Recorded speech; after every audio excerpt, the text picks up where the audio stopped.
Different. Okay. So how often would you say you go shopping?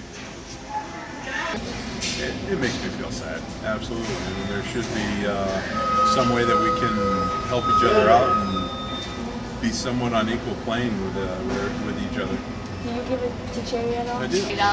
Probably. In a low-income country, people spend like in a week, $10 will get them going, so that would last someone like a whole month.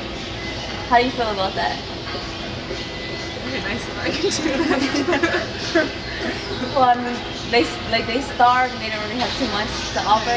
So how do you feel about the fact that you spend more money on your pets than they get and like Kind of feel bad. Yeah. I feel really bad actually. Yeah. Do you give it all to charity, or how often do you give to charity? And there's like charity, like, you know, buckets at like McDonald's and stuff, or like change and stuff, and then I do like breast cancer walks and stuff like that. But. As an employee of a store, how often do you find people spending large amounts of money? A lot here. You know, we're a big and tall store. This is Casual Male Excel, and our prices are pretty high because big guys need clothing, and we charge you extra just because we have your size. So people come in here to spend like $400 or $500 every now and then. So it's like we have some big spenders here.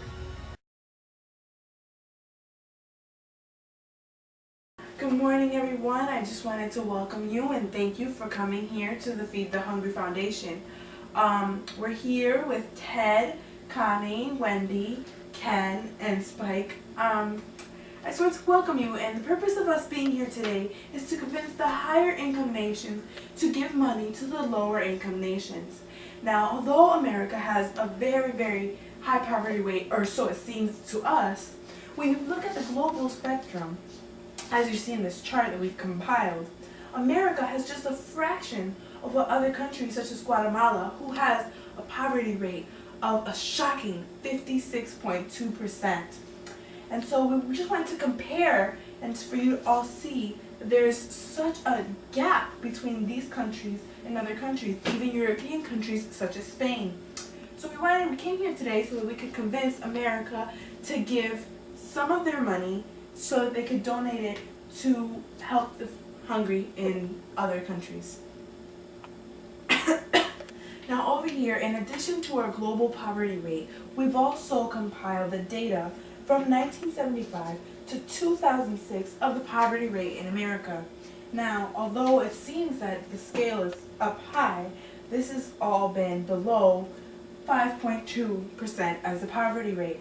Now, using Secant Lines, we have been able to determine that America's poverty rate is decreasing and will be decreasing until 2020, where it will be little to no poverty rate. Yes, sir. Go ahead. Excuse me. I have a question. I'm so sorry that I'm late. However, it seems to me I heard you mention. Excuse me. I heard you mention that that's a secant line, and I have no idea what a secant line is in my country. We don't use secant lines, we just use scatter plots. So, can you please explain what it says there? Secant line, that orange, I do not. That is such a wonderful question, and I'm so very glad that you asked, because I'm pretty sure Ted had the exact same question, didn't you, Ted? Now, on the topic of secant lines are straight lines joining together 2 points on a function, or it can even be on a set of data like this, where we have a scatter plot, if you look over here on our chart.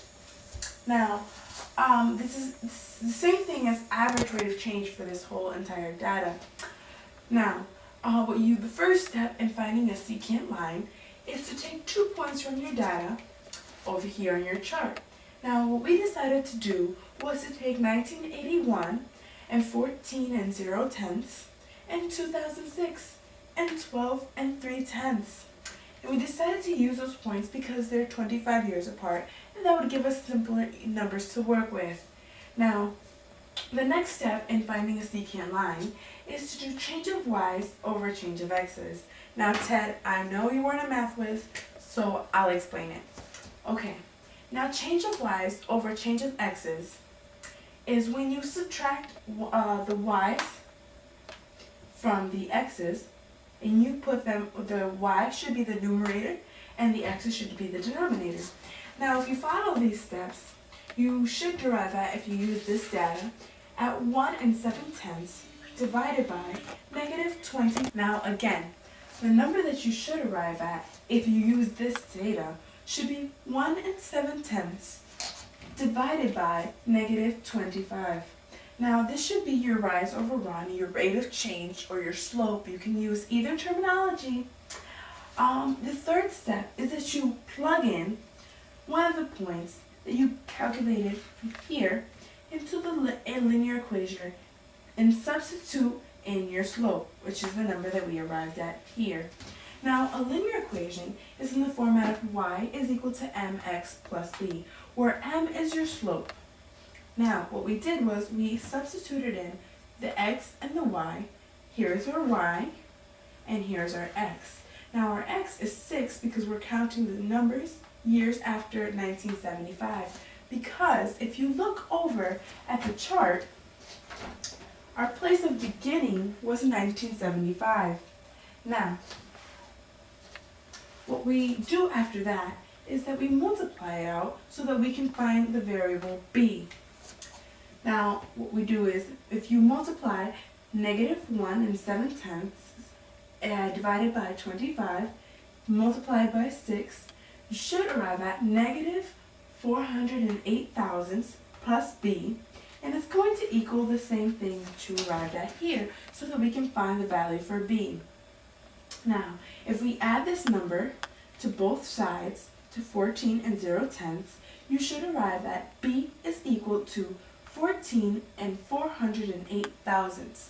And we want to round up to b is equal to 14 4/10 so that we can work with the number a lot easier.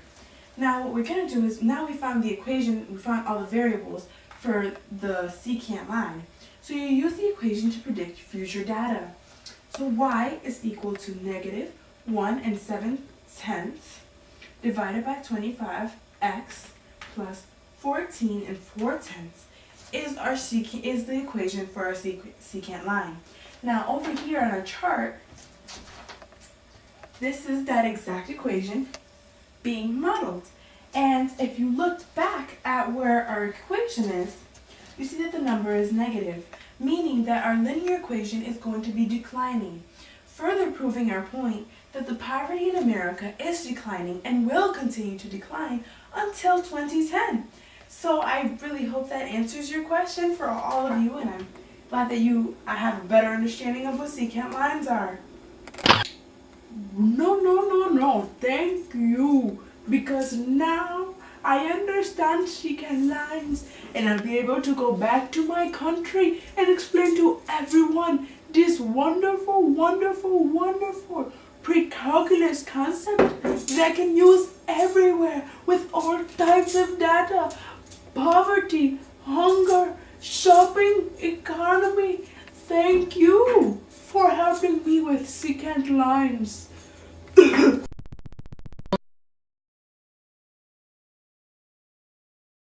300 people will die of hunger. 20% of the world's population lives on a 2,000 calorie diet. It's 20% of global population receive 80% of the world's income. Income nations live on $500 to $2,400 a year. The world produces enough food to feed everyone 3 times a day. A million children in poor cities beg, steal, sell sex, and work for money. 70% of the 1 billion people living in absolute poverty are women.